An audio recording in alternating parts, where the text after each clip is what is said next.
نبی کریم صلی اللہ علیہ وآلہ وسلم نے فرمایا، اللہ تعالیٰ اس شخص کی دعا قبول نہیں کرتا جس کا دھیان نہ ہو۔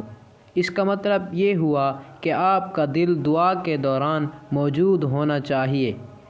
اگر آپ چاہتے ہیں کہ آپ کی دعا قبول ہو تو آپ کو دو چیزوں سے دور رہنا چاہیے: توجہ نہ ہونا اور بے دھیانی۔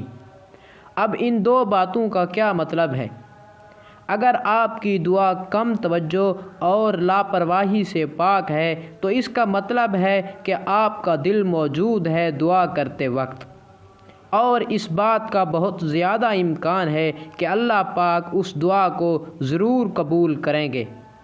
لاپرواہی سے کیسے بچا جائے؟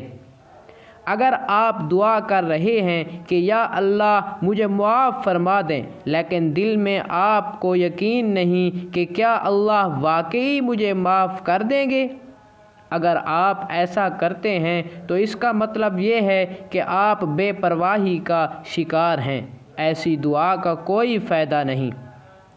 دعا کرتے وقت بے پرواہی کا شکار نہ ہوں۔ دعا کی قبولیت کا یقین رکھیں کیونکہ اللہ کی رحمت بہت وسیع ہے۔ اللہ تعالیٰ فرماتا ہے کہ میری رحمت ہر چیز پر قادر ہے۔ دعا کرتے وقت اللہ کی عظمت اور بڑائی کو یاد رکھیں کہ وہ ہر چیز پر قادر ہے، اور دل سے دعا کریں۔ اور دوسری چیز جس سے دعا کرتے وقت آپ کو دور رہنا چاہیے وہ ہے بے دھیانی۔ دعا میں بے دھیانی کا کیا مطلب ہے؟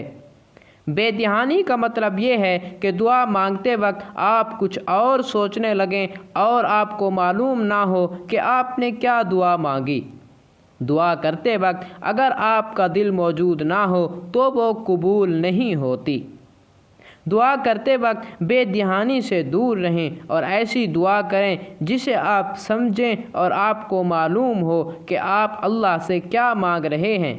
جو دعا پوری توجہ اور دھیان سے کی جائے وہ ضرور قبول ہوتی ہے۔